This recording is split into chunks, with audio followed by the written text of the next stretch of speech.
Everyone, welcome back to my channel. और आज हम एक यूपी टेट का क्वेश्चन पेपर है वो सॉल्व करने वाले हैं। और इसमें हम लोग चाइल्ड पेडागोजी के क्वेश्चन सॉल्व करेंगे जो कि 30 क्वेश्चन है। और इसमें जो मैं आपको आंसर बताऊंगी वो ऑफिशियल आंसर की से मैंने फाइंड आउट किए हैं। और सारे ही आंसर्स ठीक है, बट कहीं कोई सजेशन हो तो आप लोग डेफिनेटली मुझे कमेंट सेक्शन में कमेंट कर सकते हैं। तो स्टार्ट करते हैं। तो यहाँ पर जो हमारा क्वेश्चन नंबर 1 है कि निम्न कक्षाओं में शिक्षण की खेल विधि आधारित है। जो छोटी कक्षाएँ होती हैं उसमें जो हमारी खेल विधि होती है, जो प्ले वे मेथड होता है, वो किस विधि पर आधारित है? वो किस पर आधारित है? तो विकास एवं शिक्षा के मनोवैज्ञानिक सिद्धांत पर। ठीक है? कि हमें पता रहता है कि बच्चे का किस लेवल पे मतलब क्या मेंटली वो होता है, वो किस तरीके से सीख सकता है, तो इसलिए हमारी जो खेल विधि है ये उस पर आधारित है। ठीक है? उसके बाद हमारा क्वेश्चन नंबर 2 है, डिसलेक्सिया संबंधित है। तो डिसलेक्सिया है वो हमारा पठन विकार से संबंधित है। उसके बाद हमारा क्वेश्चन नंबर 3 है, विशेष रूप से ज़रूरतमंद बच्चों की शिक्षा का प्रबंध होना चाहिए तो दूसरे सामान्य बच्चों के साथ। अगर हम समावेशी शिक्षा की बात करते हैं तो हमें सब बच्चों को एक साथ ही पढ़ाना है, उनके लिए कोई अलग से स्कूल नहीं होना चाहिए। क्वेश्चन नंबर यहाँ पे 4 है हमारा, अधिगम के प्रक्रम में अभिप्रेरण है। जो हमारा लर्निंग प्रोसेस होता है उसमें जो अभिप्रेरण है, अभिप्रेरण मतलब क्या होता है? मोटिवेशन है। ठीक है? तो उसमें जो मोटिवेशन है वो क्या है? तो वो नए सीखने वालों में अधिगम के लिए रुचि का सृजन करता है। अगर हम बच्चे को मोटिवेट करते हैं तो बच्चा सीखने के लिए उसके अंदर जो है इंटरेस्ट डेवलप होता है। क्वेश्चन नंबर 5 है, कक्षा 5 के न्यून दृष्टि वाले बच्चों को, देखो अगर हमारी क्लास में कोई अलग बच्चा है, थोड़ा स्पेशल नीडी बच्चा है, तो हमें उसको ऐसे सहूलियत नहीं देनी है। मतलब उसको बिल्कुल ऐसा फ़ील नहीं कराना है कि भाई तुम तो कुछ कर ही नहीं सकते हो, हम ही तुम्हारी सब हेल्प से सब काम कराएँगे, ऐसा नहीं है। हमें उसे सक्षम बनाना है ताकि वो अपने काम खुद कर सके।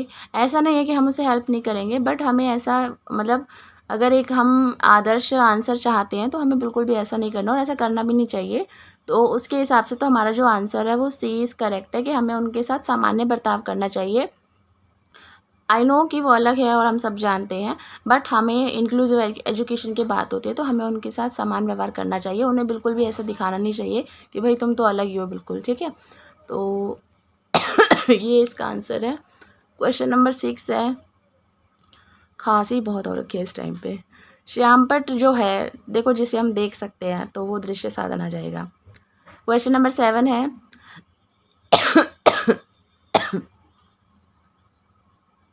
तो यहाँ पे हमारा जो क्वेश्चन नंबर 7 है वो है, निम्न में से कौन सा शिक्षण कुशलता से संबंधित है? तो श्यामपट्ट पर अगर बच्चा लिखता है, प्रश्नों को हल करता है, प्रश्न पूछता है, तो ये सभी कुशलता से संबंधित है, उसके अंदर स्किल्स डेवलप होंगी। क्वेश्चन नंबर 8 है, कक्षा में जो विद्यार्थी प्रश्न पूछते हैं उन्हें उन्हें उन्हें उन्हें लगातार प्रश्न पूछने के लिए हमें प्रोत्साहित करना चाहिए, मोटिवेट करना चाहिए। क्वेश्चन नंबर हमारा 9 है,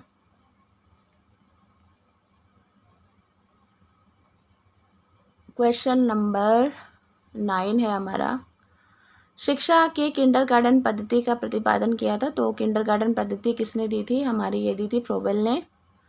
उसके बाद है, एक अभिभावक आपसे विद्यालय में मिलने के लिए कभी नहीं आता तो आप क्या करेंगे? तो बच्चे को डांटेंगे या उसे फटकार लगाएंगे, उपेक्षा करेंगे? बिल्कुल भी नहीं। पेरेंट्स को लिखेंगे। लेकिन अगर एक आदर्श आंसर की बात करें तो सी जाता है। ठीक है? ऑफिशियल आंसर की में तो यही दिया हुआ है, बट सेकंड वाला भी हम लोग देख सकते हैं, बी वाला, बट ऑफिशियली दिया हुआ है। तो मतलब आदर्श की अगर हम बात करें तो C is correct answer. Question number 11 है हमारा, बचपन का सांप्रतिक दृष्टिकोण की मान्यता है।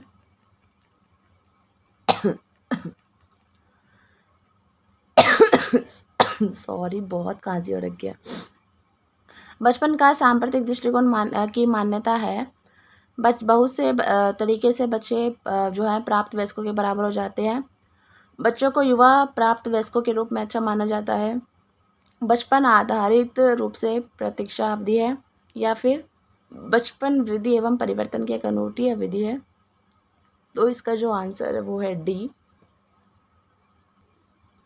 वीडियो पॉज कर करके रिकॉर्ड करनी पड़ रही है, गले में ना बिल्कुल भी आराम नहीं हो रहा है इस टाइम पे। इतनी खांसी ओके, क्वेश्चन नंबर 12 पे आते हैं। एक प्रमाणीकृत पठन परीक्षण लेने के लिए 5वीं कक्षा को प्रस्तुत करने में शिक्षक को अधिकाधिक परामर्श दिया जाता है। तो बच्चों को बोलना कि परीक्षण बहुत महत्वपूर्ण है तथा वह उसमें अच्छा प्रदर्शन करेंगे। उसके बाद है पूर्ववर्ती परीक्षा में प्रधान प्रश्नों को चिन्हित करना। ये तो बिल्कुल भी नहीं होगा कि हम उनको पहले ही बता दें। निम्न कोटि के पाठकों को प्रशिक्षण देना ताकि कक्षा के शेष बच्चे किसी भी तरीके से अच्छा करें। ये भी नहीं होगा। परीक्षण में आने वाले समान प्रकार के प्रश्नों के उत्तर देने के लिए छात्रों को अभ्यास करवाना। तो आई थिंक इसका ये हो सकता है कि अगर हम एक प्रमाणीकृत पठन परीक्षण लेने के लिए हम चाहते हैं 5th क्लास में, तो हमें बच्चों को क्या बोलना, हमें मतलब हम एक परामर्श दे सकते हैं। तो आई थिंक जो जनरली जो क्वेश्चन आने वाला है, ऐसा नहीं कि जो आ रहा है वही टिक करवा दें। तो जो ईजिली जो हमें लगता है कि हाँ ये आ सकते हैं इस टाइप से, मतलब प्रकार, ठीक है। जैसे हम मान लो कोई अनुच्छेद आएगा पेपर में, तो अब एज इट इज़ हम अनुच्छेद तो बता नहीं सकते बच्चों को, तो कुछ एक अलग अनुच्छेद लिखवा सकते हैं ताकि बच्चों को आइडिया हो जाए। तो यहाँ पर लिखा है समान प्रकार, तो डी इज़ करेक्ट ऑप्शन। उसके बाद हमारा क्वेश्चन नंबर 13, असंगठित घर से आने वाला बच्चा सबसे अधिक कठिनाई का अनुभव करेगा, तो वो स्वतंत्र अध्ययन में, ठीक है। असंगठित घर से आने वाला मतलब किसी घर में कुछ असंगठित है, संगठित नहीं है घर, ठीक है, कुछ सेपरेशन टाइप, कुछ इस टाइप से हम लोग मान सकते हैं, या कुछ लड़ाई झगड़ा इस तरीके से। आप देखते हैं कि एक छात्र बुद्धिमान है, तो फिर आप एज अ टीचर, तो इसका जो आंसर है कि वह जैसे अधिक प्रगति कर सके हम उसे अनुप्रेरित करेंगे, उसे मोटिवेट करेंगे। क्वेश्चन नंबर 15 है, यदि कुछ विद्यार्थी कक्षा में अध्ययन की चित्तवृत्ति में नहीं है, तो आप अगर कोई बच्चा पढ़ना नहीं चाहता है क्लास में, तो आप उन्हें ज़बरदस्ती करेंगे? नहीं। उन्हें कक्षा छोड़ने के लिए बोलेंगे कि चलो भाई बाहर चलो? नहीं। उन्हें चेतावनी देंगे कि वह विषय अध्ययन करें? नहीं। तो आप प्रिंसिपल को सूचित कर देंगे? तो ये भी नहीं होगा। उसके बाद है उन्हें उनकी रुचि अथवा आप अपने विषय के अनुसार रुचिपूर्ण चीज़ें बताएंगे। तो हमें मेन देखो, अगर हम इंटरेस्ट डेवलप कर पाते हैं तो बच्चा डेफिनेटली इंटरेस्ट लेगा। तो डिपेंड करता है टीचर के ऊपर। क्वेश्चन नंबर 16 है, वह स्तर जिसमें बच्चा किसी वस्तु एवं घटना के बारे में तार्किक रूप से सोचना शुरू कर देता है, ठीक है, जहाँ वो तर्क की बात करता है, ठीक है, जो रैशनल थिंकिंग उसके अंदर डेवलप हो जाती है, तो ये है पूर्ण क्रियात्मक अवस्था। पियाजे ने स्टेजेस दी है ना, उसमें आइए। क्वेश्चन नंबर 17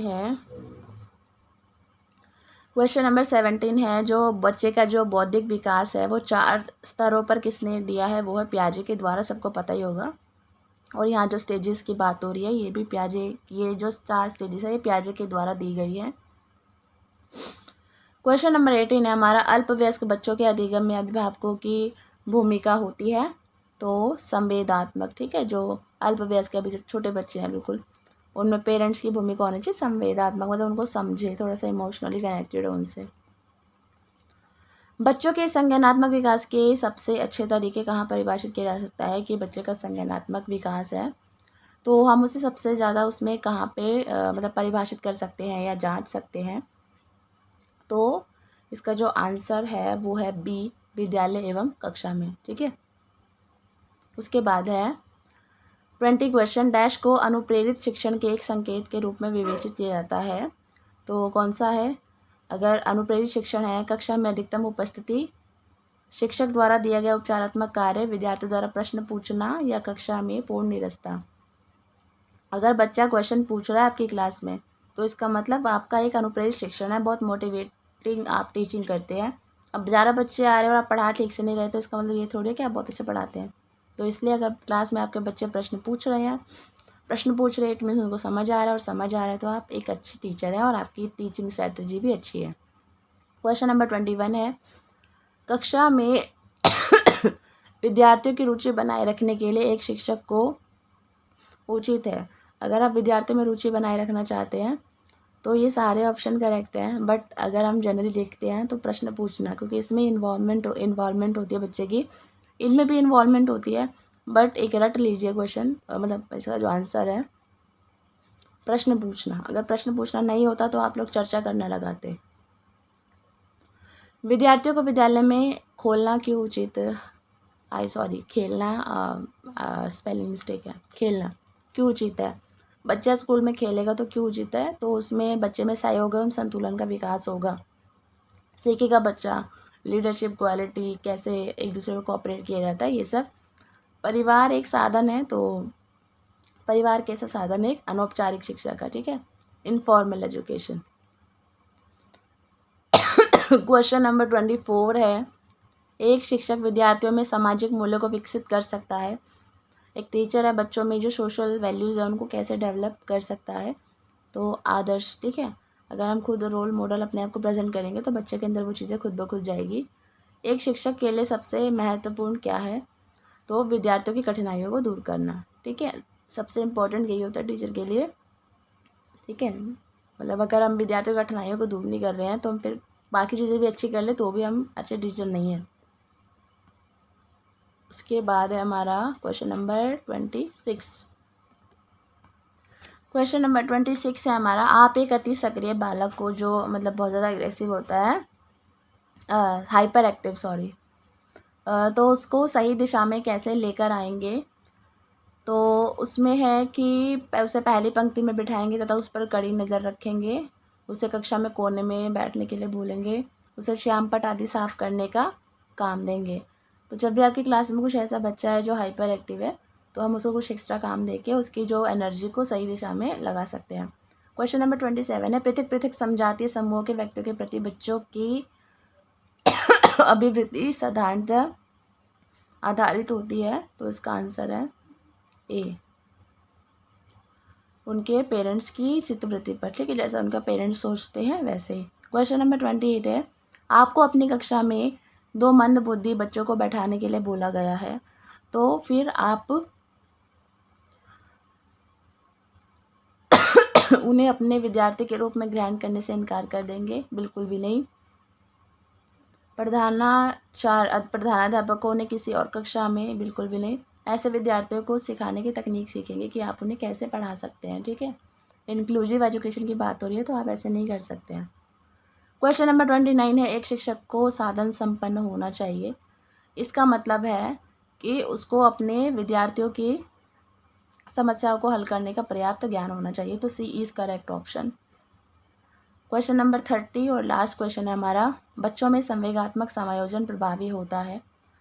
तो अगर बच्चे में संवेगात्मक इमोशनली अगर वो एडजस्टमेंट है उसके अंदर इतनी स्किल है, एडजस्ट कर लेता है, तो वो हर चीज़ में हेल्प करेगा। अनुशासन में भी, व्यक्तिगत निर्माण में भी और कक्षा शिक्षण में भी। तो इसका जो आंसर हो जाएगा वो हो जाएगा डी।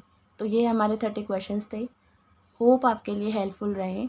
और सॉरी तो नहीं बोलना चाहिए बट फिर भी सॉरी, खांसी बहुत ज़्यादा आ रही है और कई दिनों से वीडियो अपलोड नहीं की थी तो लगा कि वीडियो अपलोड कर देती हूँ, बट खांसी तो पता नहीं कब तक ठीक होगी। बट होप ये क्वेश्चन आपके लिए हेल्पफुल रहे, आपको समझ आ गए हो, ठीक है। कोई भी सजेशन हो तो आप लोग प्लीज़ कमेंट कर दीजिएगा। And thank you for watching my video.